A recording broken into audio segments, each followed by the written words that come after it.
Olá, pessoal. Eu me chamo Eliabe. Estou aqui hoje juntamente com a nossa colega professora Georgia, professora Fabiana, professora Jussário, professor Josivaldo. Nós fazemos parte do PROEF Nacional, Polo ESP, e na nossa atividade de hoje, da disciplina de seminários no ensino médio, nos foi proposto o seguinte, para nos organizarmos em grupo, onde nós faríamos uma roda de conversa, onde nessa roda de conversa nós faríamos o exercício de uma escrevivência sobre como a nossa escola, os professores, coordenadores, entre outros autores do processo pedagógico, traduziram alguns tópicos. O primeiro tópico, eu vou perguntar para a nossa colega professora Geórgia, como foi que a sua comunidade escolar, Geórgia, traduziu as orientações da BNCC no ensino médio e dos documentos curriculares estaduais para o chão da escola e os impactos sobre a educação física? Bom, vamos lá, pessoal. A minha experiência em relação à introdução do novo ensino médio, a BNCC, foi um pouco, na realidade, a introdução da BNCC foi um pouco complexa, vista que eu trabalho no interior, e essa informação ela demora um pouco até chegar aos nossos centros de ensino. A priori, no começo, essa mudança na BNCC foi vista com bastante impacto, porque os professores tinham uma certa resistência. Depois que esse processo se introduziu, que os professores tiveram acesso a essa observação do documento, não houve, de certa forma, uma certa capacitação para essa introdução. Foi só jogado o documento, e o documento vai ser assim, e precisa ser implementado. E aí, mesmo com todas as propostas de idas e vindas da BNCC, né, que teve lá o processo inicial, que teve o processo depois de revisão do documento, principalmente na parte da educação física, que teve as 3 revisões, certo? Essa revisão, ela não chegou a nós a uma consulta, essa consulta não chegou, pelo menos na minha escola, não houve essa consulta, a gente não teve essa contribuição. Mas a minha escola, em particular, ela sofreu impacto, sim, porque nós tínhamos um professor que já tinha muitos anos de docência, meio que ele se recusava a fazer a implementação da BNCC, do formato da BNCC.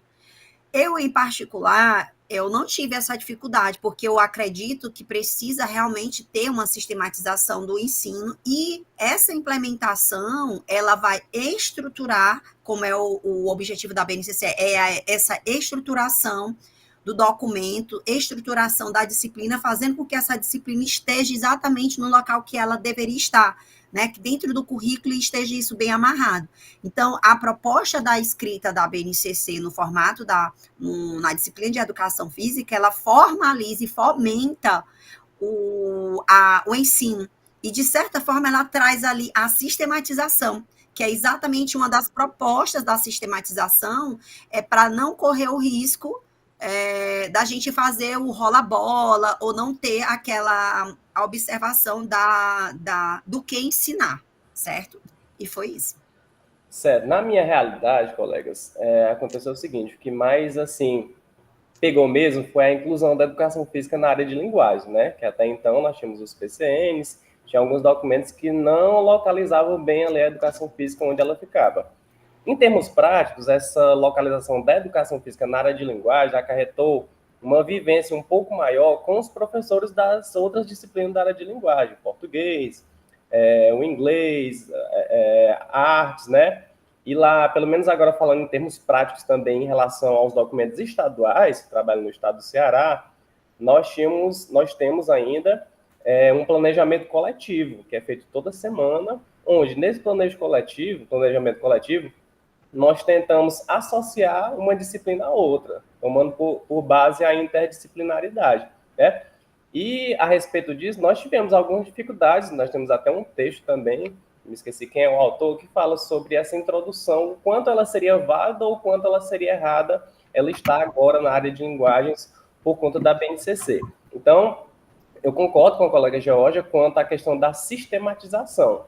Nós realmente estávamos com essa lacuna de saber realmente os conteúdos, como que nós iríamos ministrar, para que todos os alunos do território nacional ficassem a par de alguns conteúdos, pelo menos iguais, né? E diminuísse, assim, as desigualdades. Então, dentro da minha realidade, o que mudou foi isso e também a questão das disciplinas agora, da base comum e da base diversificada, que acarretou diretamente no novo ensino médio e acarretou no aumento da carga horária, passando para uma escola em tempo integral. Essa escola em tempo integral também já foi uma outra adaptação que nós tivemos que fazer, tudo por conta da BNCC. Essa é a nossa contribuição. Nós vamos partir agora para ouvir nosso colega Josivaldo, que ele vai responder a letra B, perguntando como se traduziu sobre os arranjos teóricos e metodológicos quando foram implantados frente à BNCC no ensino médio.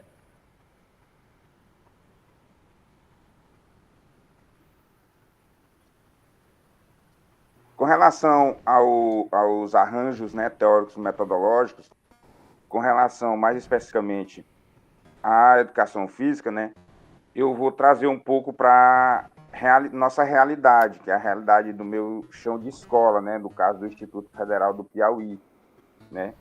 A BNCC, todos nós sabemos que ela foi dialogada, né, com muitos professores, mas o que a gente observou foi que, apesar de ter sido colocado para o diálogo de todo o Brasil, mas a gente sabe que muitos documentos que são colocados que é jogado para uma discussão, para uma gama de muitos professores, muitas vezes aquele documento já vem pronto. E aquelas contribuições que são colocadas lá pela pontinha que somos nós que estamos no chão da escola, muitas vezes não somos ouvidos. Que no nosso caso aconteceu isso dentro do Instituto Federal. Né? A gente não foi ouvido, né? As nossas contribuições, eu acho que acredito que as contribuições dos colegas que puderam participar dessas discussões também não estão contempladas dentro do documento. Mas, apesar dos pesares, né, a gente vê como o documento, a BNCC, é um marco para a educação física, né? Porque até então a gente só tinha os PCNs, né, como um documento que dava um norte para a educação física, e a BNCC não, vem como os colegas falaram, né, ela vem um documento que ela busca dar uma sistematização desses conteúdos.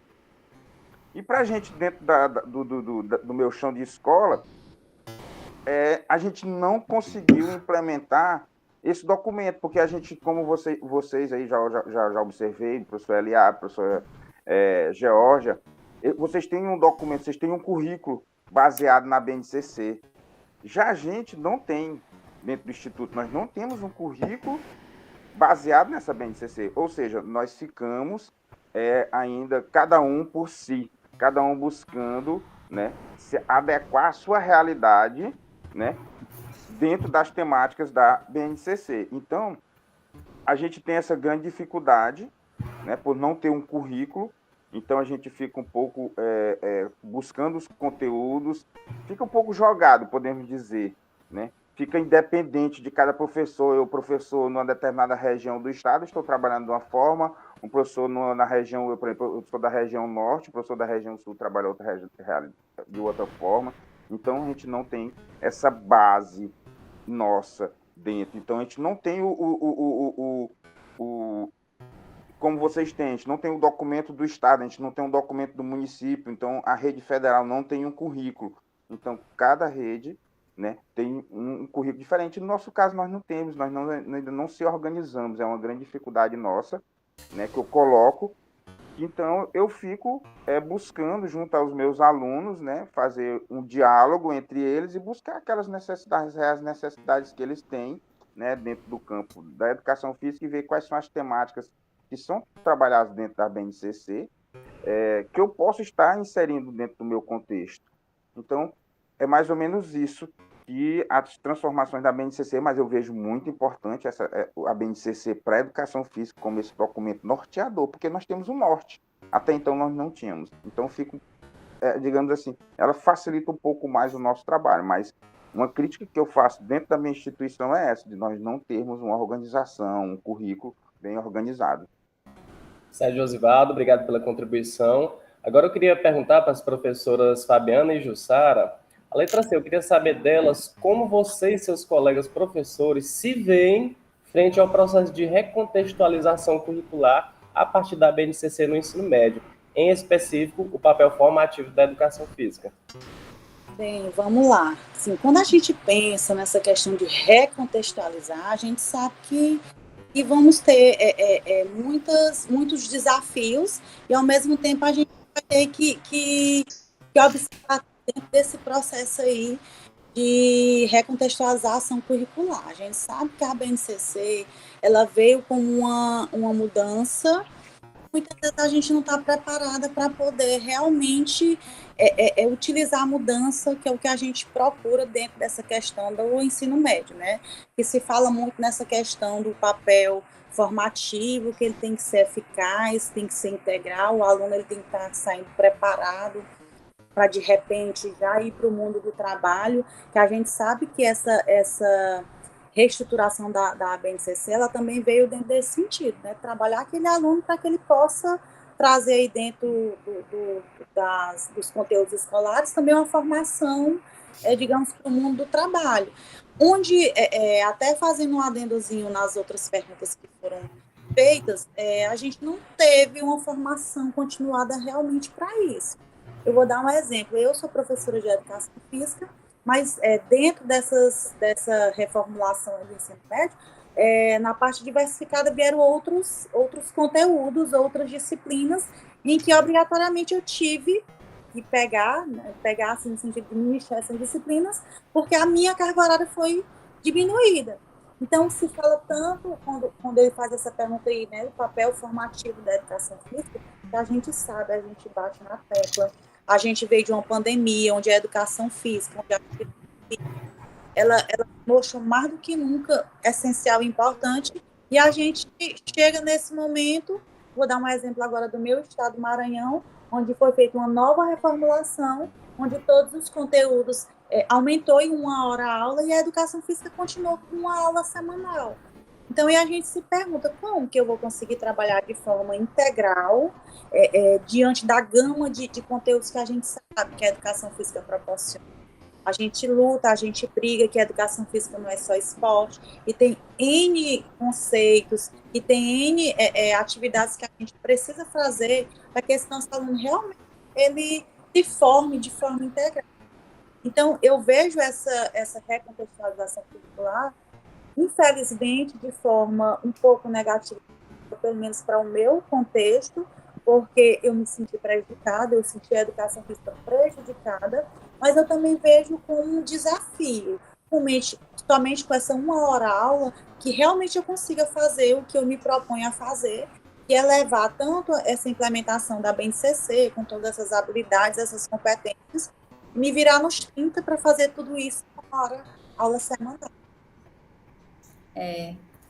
No meu caso, como pontuou, também sou professor do Instituto Federal, como pontuou o Josivaldo, que vive a mesma realidade, a gente não tem um currículo específico. Então, na nossa instituição fica um pouco solto.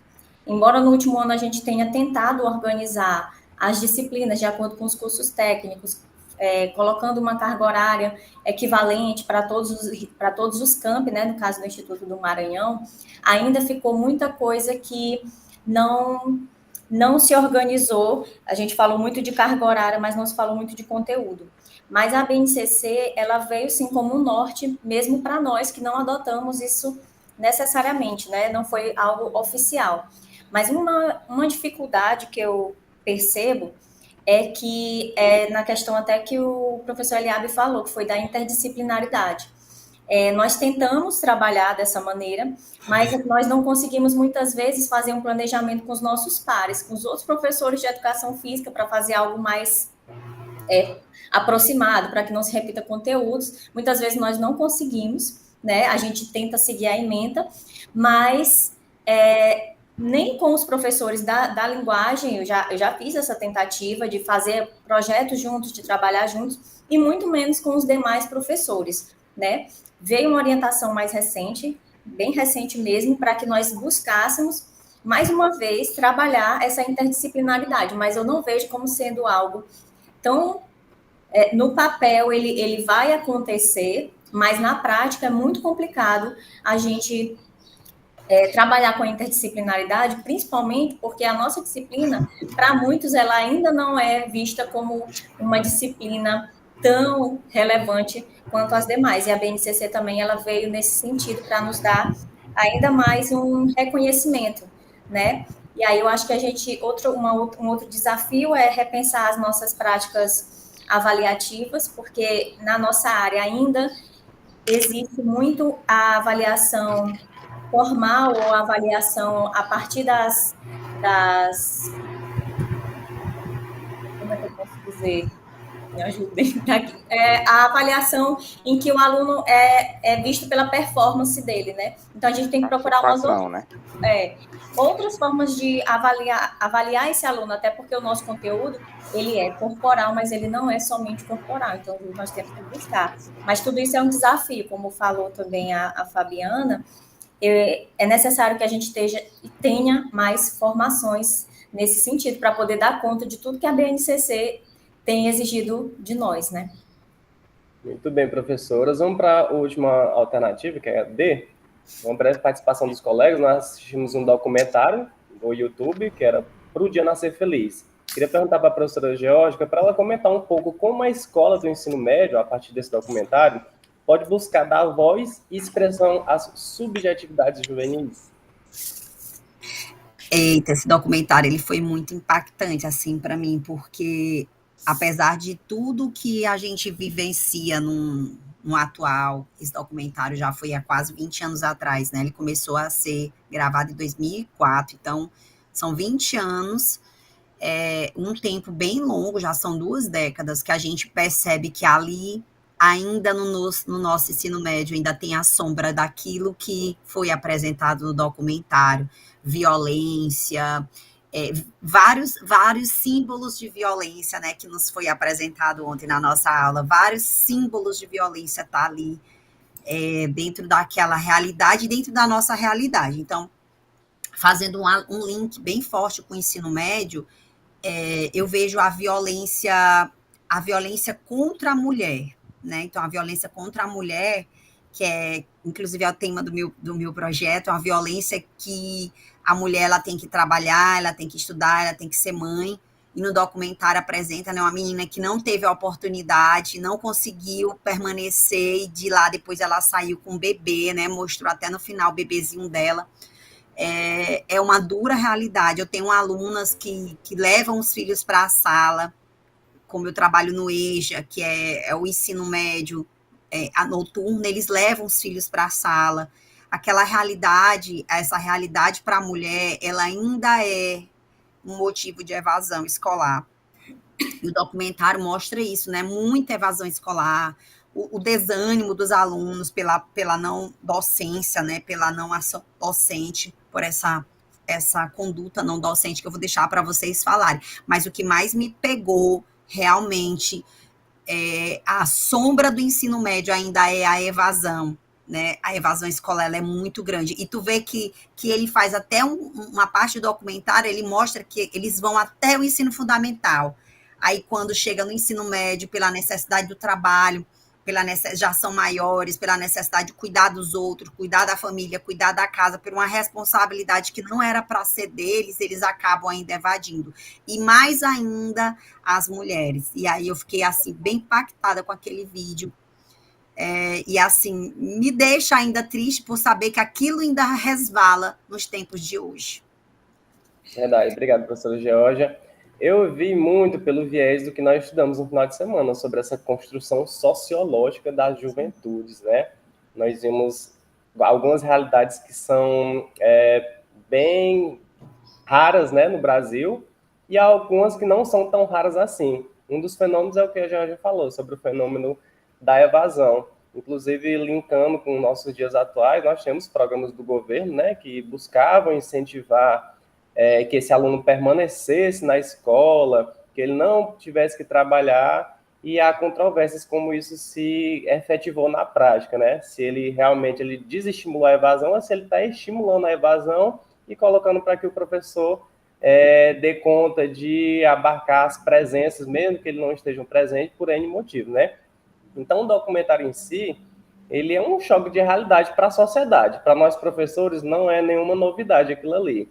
Mas para a sociedade como um todo, para elas realmente darem valor à educação, quanto a educação pode mudar a vida das pessoas. Só que para isso acontecer, É necessário investimento em infraestrutura, é necessário investimento em salário de professor, para que essas juventudes que são construídas de maneiras tão diferentes possam ser abarcadas através de estratégias, mas essas estratégias só vão serem surgidas quando o professor, de fato, for valorizado, de fato, tiver uma formação que dê para fazer isso com os nossos alunos, certo?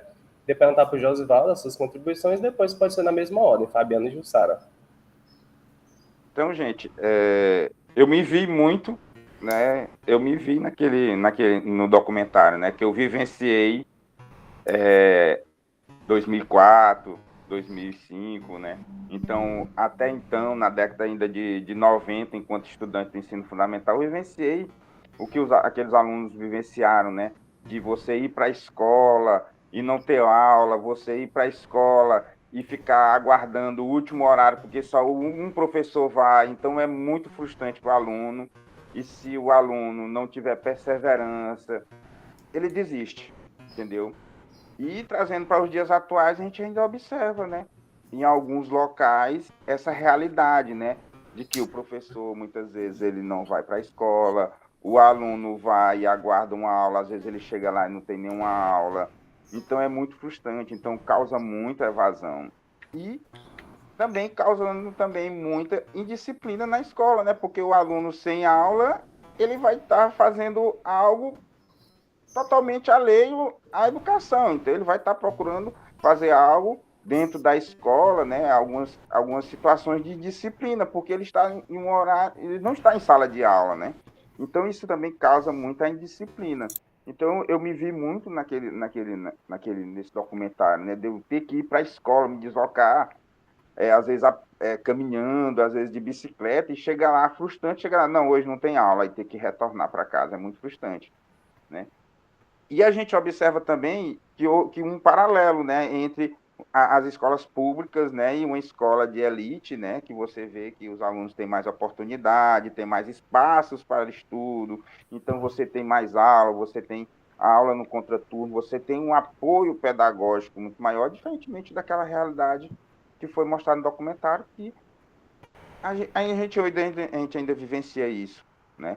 Então, e eu vou deixar também para os colegas, né, com relação ao que eles vão falar mais para frente, com relação à questão da importância dos projetos, né, que muitas vezes um projeto ele pode mudar a vida de muitos alunos, né, que aqueles alunos, principalmente com relação à indisciplina que a gente viu lá no documentário, né, que um projeto pode mudar, né, mas para isso também requer, como o professor Eliab falou, né, requer uma estrutura para o professor, tem que dar um suporte para o professor. Então, o professor ele não pode fazer milagre dentro da escola. Então, muitas vezes, essa carga de trabalho, de formação do aluno, essa formação integral que eles buscam dentro da escola, muitas vezes só recai sobre o professor.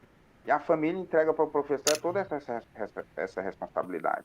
Né? Mas também tem toda uma estrutura por trás, família, Estado, escola. Então, agora, gostaria da contribuição dos colegas com relação a esse documentário. Nossa, bora lá. Dentro daquele documentário, como a Georgia falou, assim, foi impactante quando a gente vê a quantidade de tempo da nossa atualidade e enquanto tantos problemas ali ainda estão sobrevoando aqui a nossa realidade. Então, a gente vê que aquele documentário, ele abordava várias questões sociais, né, que a gente sabe que os jovens, eles enfrentam no Brasil, mas também nós, professores, a gente. Então, quando a gente, o que me chama muita atenção, tá? As professoras, umas queriam passar, depois eu fui até procurar o que é que aconteceu com o Davidson, porque eu fiquei muito curiosa. Era aquele aluno que ele era muito indisciplinado e que eu acho que era a coordenadora, não sei, que no final ela até falou que era duas vertentes, que deixa ele sozinho, sem um acompanhamento, provavelmente ia realmente afetar a juventude dele, no sentido de que ele ia realmente, ela não via ele como aquela pessoa, mas ele via um projeto, um produto do meio que ele via. Ele me chamou muita atenção, porque ainda hoje a gente vê dentro da realidade que através da indisciplina, através do combate, fosse uma forma de expor, de se mostrar como se fosse alguém que está vencendo ali dentro da sociedade. E aquilo me pegou muito, porque às vezes no às vezes acontece. O professor diz, não, ó, fulano não vou deixar ele aqui não, ele vai dar trabalho. Tá? O mundo é que vai.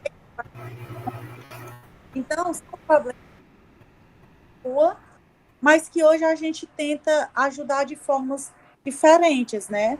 E aí a gente vê que aquela ela não é. Eu tive pela minha própria escola, a gente tem 2 professores que acabaram de ser entregues para o PAD, porque não vão dar aula. Então, assim, a ponto dos alunos irem reclamar, porque o professor tal não pisa na escola e eles estão se sentindo prejudicados. Então, são coisas, como eu falei, muito antigas, mas que são atualidade dentro da nossa realidade, né? E aí eu continuo acreditando que a educação ela é o caminho. E a gente, enquanto papel de professor, de formador, que está lá dentro da escola, a gente precisa ter aquele olhar para o nosso aluno. E a gente precisa criticar, mas a gente também precisa entender qual é o nosso papel ali. De fato, eu estou fazendo, quando a gente vê as desigualdades de oportunidades, como o Josivaldo falou, né? Mostrou uma escola altamente depredada lá no Pernambuco, e não tinha nenhum vaso sanitário, e do outro lado a gente vê uma escola de elite. Então, de que forma é que essas oportunidades tão desiguais, ela não vai impactar dentro da realidade do nosso aluno? E se for um professor que joga terra, como a gente costuma dizer, né? Jogou terra nos sonhos do nosso aluno, o que é que eu estou fazendo então? Né? Então, eu finalizo aqui minha fala para passar para a Jussara. Dentro disso aí, a gente vê professores que naquele tempo já se sentiam desmotivados. Tem que ir uma vez por mês para o psiquiatra para poder conversar, para o psicólogo, de tantos problemas que a gente tem dentro da escola. Mas eu vejo a escola como também uma oportunidade, a educação como uma oportunidade, e nós, como professores, aquele instrumento para que a gente possa usar. No documentário, nós podemos observar assim, diversas realidades, né? Como já foi pontuado por vocês. A gente tinha uma pobreza, uma escola muito carente no interior de Pernambuco, né? Que tinha alunos extremamente talentosos, mas que não tinham oportunidade, ou eram descredibilizados pelos próprios professores, como é o caso da Valéria, né? Os professores não acreditavam que ela que tinha feito, que ela que tinha escrito, da forma como ela escreveu. Nós temos os alunos do Rio e de São Paulo, da periferia, com características, lugar marcado por violência, tráfico, e aí tem até uma das falas que ele fala assim, o aluno fala que ele não sabe se ele vai estar vivo amanhã, então por isso que ele vai levando aquela vida daquela forma. E a gente tem a escola também da classe mais alta ali, mas que também tem os seus problemas, porque muitas vezes nós pensamos, porque é uma escola da classe mais alta, eles não têm, mas eles têm, que é a cobrança, são as dúvidas que eles têm, os pais se cobrando, eles se cobrando, porque, em tese, eles precisam ter sucesso profissional, já que eles têm todos os meios para que isso aconteça. E aí é como o texto destacou, nós temos aqui, na escola, diversas juventudes, né? São grupos totalmente distintos. Mesmo na mesma escola, nós temos grupos totalmente distintos.